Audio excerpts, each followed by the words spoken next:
Hello दोस्तों, आज हम लोग ओवरव्यू ऑफ सेल यानी कोशिका का अवलोकन करने जा रहे हैं। ठीक है।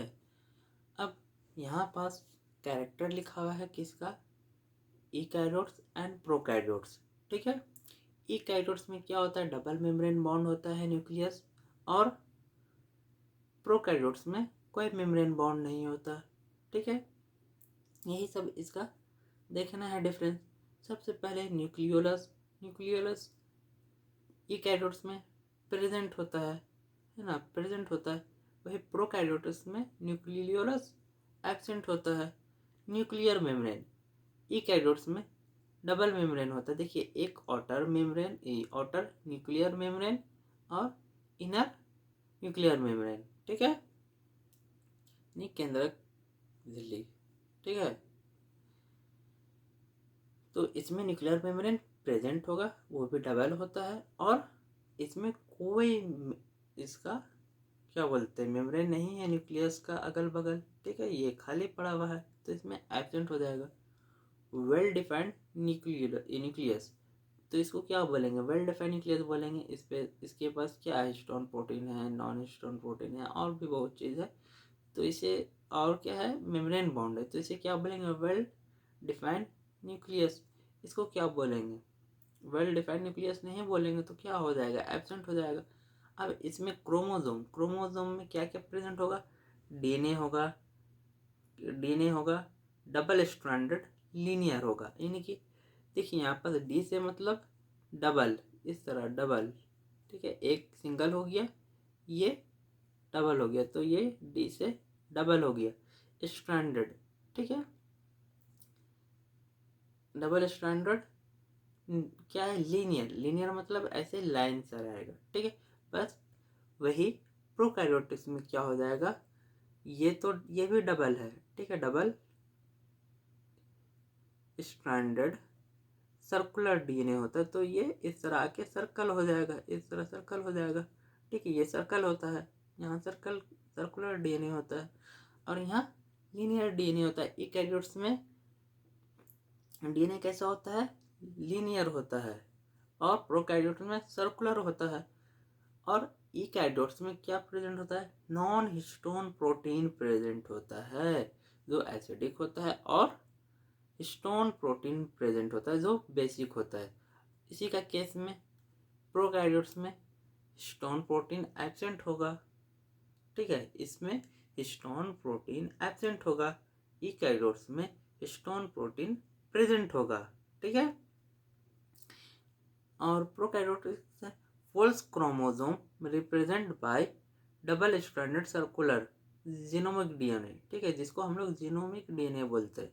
ये सब का बारे आगे और डिटेल से एक एक ऑर्गेनेली का बारे, एक एक कोशिकांग का बारे हम लोग पढ़ेंगे। ठीक है, अब यहाँ मेम्ब्रेन बॉन्ड ऑर्गेनेली, तो ईआर यानी कि एंडोप्लाज्मिक रेटिकुलम में कितना मेम्ब्रेन होता है, एक मेम्ब्रेन होता है। गोल्जी बॉडी में एक मेम्ब्रेन होता है। माइटोकॉन्ड्रिया में डबल मेम्ब्रेन होता है। लाइसोसोम में सिंगल मेम्ब्रेन होता है। और अच्छा यहाँ है ना, लाइसोसोम में सिंगल मेम्ब्रेन होता है। वैक्यूल में सिंगल मेम्ब्रेन होता है। मैक्रोबॉडीज में सिंगल मेम्ब्रेन होता है। तो ये सब जो कोशिकांग का नाम लिखे हैं, कोशिकांग जिसको हम लोग बोलते हैं क्या, ऑर्गेनेली। ठीक है, सेल का ऑर्गेनेली, और हिंदी में कोशिकांग बोलते हैं। तो क्या होगा, यूकैरियोट्स में प्रेजेंट होगा, वही प्रोकैरियोट्स में एब्सेंट होगा। ठीक है, ये सब जो लिखा हुआ है ऑर्गेनेली का नाम यूकैरियोट्स में प्रेजेंट होगा, वही प्रोकैरियोट्स में एब्सेंट होगा। अब राइबोसोम का बारे देखते हैं। ठीक है, राइबोसोम कैसा है, मेम्ब्रेन लेस है, यानी कि उसमें कोई मेम्ब्रेन नहीं है। स्मॉलेस्ट होता है, सबसे छोटा होता है ऑर्गेनेली में। ठीक है, और काम क्या करता है, प्रोटीन को सिंथेसिस करता है। अब ये कहाँ कहाँ प्रेजेंट होता है, सबसे पहले यूकैरियोट्स का बात करें तो साइटोप्लाज्म में 80s, माइटोकॉन्ड्रिया में 70s, क्लोरोप्लास्ट में 70s, और एंडोप्लाज्मिक रेटिकुलम में कितना होगा, 40s एंड 60s। दोनों को करेंगे ऐड तो 80s। ठीक है। अब यहाँ पास हम लोग देखेंगे ओनली 70s इन साइटोप्लाज्म, यानी कि प्रोकैरियोटिक्स में जो राइबोसोम होगा वो 70s में प्रेजेंट होगा। स्मॉल सब यूनिट को कितना बोलेंगे 30s, और लार्ज सब यूनिट को क्या बोलेंगे हम लोग 50s। यहाँ सब यूनिट क्या है, एक मान लीजिए ऐसे होगा इस तरह से, तो ये स्मॉल वाला कितना हो जाएगा 30s, लार्ज वाला कितना हो जाएगा 50s। अब इसी का क्या है 80s है, तो छोटा वाला कितना हो जाएगा, छोटा वाला 40s, और ये कितना हो जाएगा 60s। ठीक है, राइबोसोम का बारे हम लोग डिटेल में आगे स्टडी करेंगे। ठीक है, एक बार इसको देख लेते हैं। माइटोकॉन्ड्रिया, माइटोकॉन्ड्रिया में कैसे होता है, दो मेम्ब्रेन होता है इस तरह रहता है, तो एक मेम्ब्रेन हो गया, दो मेम्ब्रेन हो गया, तो माइटोकॉन्ड्रिया में दो होता है। वही गोल्गी बॉडी में कितना होता है, गोल्गी बॉडी में एक होता है, लाइसोसोम में कितना होता है, एक होता है। ठीक है, ये सब का बारे हम लोग आगे डिटेल में एक एक करके स्टडी करेंगे।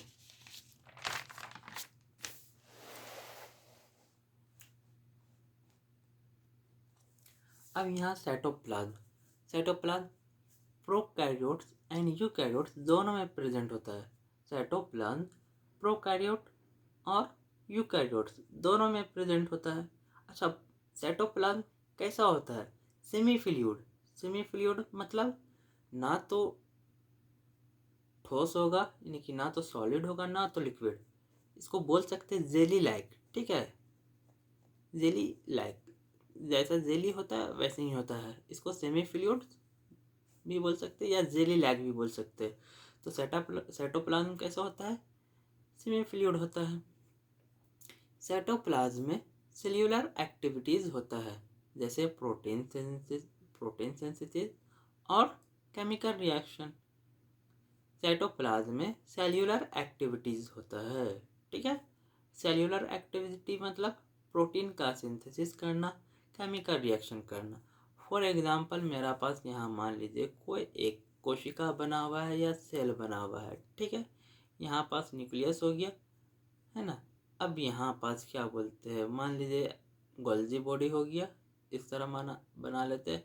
अब यहाँ से फूड को क्या बोलते हैं, बाहर भेजना या उससे एनर्जी लेना, माइटोकॉन्ड्रिया में एनर्जी बनता है। तो ये सब काम कहाँ होगा, लेना देना, तो क्या होगा, सब साइटोप्लाज्म में होगा, तो इसी को मेन एरिना भी बोलते हैं। ठीक है, तो प्रोटीन सिंथेसिस और केमिकल रिएक्शन क्या कहाँ होगा, सब साइटोप्लाज्म में होगा। साइटोप्लाज्म प्रेजेंट होगा तो प्लांट सेल, अच्छा plant and animal cell living state में होगा। हाँ, अब कोई भी सेल में साइटोप्लाज्म का होना ज़रूरी है। अगर ज़रूरी प्रेजेंट होगा साइटोप्लाज्म, तभी हम लोग बोल सकते हैं कि वो सेल लिविंग है या वो प्लांट्स या एनिमल लिविंग स्टेट में है। ठीक है, साइटोप्लाज्म में ये साइटोप्लाज्म अगर एब्सेंट होगा, ठीक है, साइटोप्लाज्म अगर एब्सेंट होगा तो plants animal cell dead state में होगा। अगर साइटोप्लाज्म अगर प्रेजेंट नहीं होगा तो एनिमल या प्लांट्स डेड हो जाएगा, यानी कि मरा हुआ रहेगा। ठीक है, अब मरा हुआ रहेगा मतलब अब इसमें ना तो एनर्जी बनेगा ना प्रोटीन सिंथेसिस का होगा, तो डेड कहलाएगा। अब फॉर एग्जांपल हम लोग पहले पढ़ चुके हैं, जो रोबोट हुक थे वो डेड सेल को खोजे थे। तो डेड सेल किसको खोजे थे, एक ट्री था, ट्री का जो छाल होता है आउटर लेयर उसको बोलते हैं कॉर्क सेल। तो कॉर्क सेल में क्या एब्सेंट था, साइटोप्लाज्म एब्सेंट था। तो उसको कैसा दिख रहा था, खाली खाली डब्बा डब्बा जैसा, कंपार्टमेंट जैसा। ठीक है, तो उसमें क्या प्रेजेंट नहीं था, साइटोप्लाज्म प्रेजेंट नहीं था, इसलिए रॉबर्टो को बोले कि ये एक डेड सेल है। ठीक है, अब हम लोग देखते हैं सेंट्रोजोम। सेंट्रोजोम सिर्फ एनिमल सेल में प्रेजेंट होगा। ठीक है, सेंट्रोजोम सिर्फ एनिमल सेल में प्रेजेंट होगा। ठीक है, और काम क्या करेगा, सेल डिवीजन में हेल्प करेगा, सेल डिवीजन में हेल्प करेगा। अच्छा, सेंट्रोजोम एक को बोलते हैं सेंट्रियोल, एक को बोलते हैं सेंट्रियोल, और दो गो को मिला के हम लोग बोलते हैं सेंट्रोजोम, यानी दो सेंट्रियोल मिलके एक सेंट्रोजोम, यानी इस पूरे को हम लोग बोले सेंट्रोजोम, सिंगल को बोले सेंट्रियोल। ठीक है, और ये इसी तरह रहेगा, 90 डिग्री में रहेगा। ठीक है, ये सेल डिवीज़न में सेल को डिवाइड कराने में हेल्प करेगा। इसका बारे में हम लोग आगे डिटेल में हम लोग देखेंगे कि सेल डिवाइड कैसे करता है, सेंट्रोसोम सेंट्रियोल कैसे हेल्प करता है। ठीक है, cell cycle cell division chapter में अभी बस सेंट्रोसोम का बारे सिर्फ हम लोग को समझना था। ठीक है, अब हम लोग देखते हैं लास्ट पॉइंट, माइकोप्लाज्मा। ठीक है, इसको PPLO भी बोलते हैं। ठीक है, माइकोप्लाज्मा को PPLO भी बोलते हैं। ये क्या है, प्रोकैरियोट्स है, स्मॉलेस्ट सेल। ठीक है, स्मॉलेस्ट सेल है जिसका लेंथ कितना है 0.3 माइक्रोमीटर, 0.3 माइक्रोमीटर लेंथ है। ठीक है, अब वही बैक्टीरिया का बात करें तो 3 to 5 माइक्रोमीटर। ऑस्ट्रिच का एक लार्जेस्ट एग है, सबसे बड़ा एग, लार्जेस्ट सेल। अच्छा, ऑस्ट्रिच का एक सबसे लार्जेस्ट सेल है, लार्जेस्ट सेल। ह्यूमन का आरबीसी, इसका डायमीटर कितना होता है 7 माइक्रोमीटर। कैसा शेप का होता है, कॉनकेव शेप का होता है। नर्व सेल लॉन्गेस्ट सेल है। ठीक है, सबसे लंबा सेल, सबसे लंबा सेल को नर्व सेल कहते हैं, या नर्व सेल। क्वेश्चन में आएगा सबसे लॉन्गेस्ट सेल का नाम लिखिए, तो नर्व सेल। लार्जेस्ट सेल का नाम लिखिए, ऑस्ट्रिच एग। स्मॉलेस्ट सेल का नाम लिखिए, मैकोप्लाज्मा। स्मॉलेस्ट ऑर्गेनेली का नाम लिखिए, तो क्या हो जाएगा, राइबोसोम। ठीक है, इस पर बेस्ड जो क्वेश्चंस है जो नीट पर पूछे जा सकते हैं उसको हम लोग नेक्स्ट क्लास में देख लेंगे। ठीक है, थैंक यू।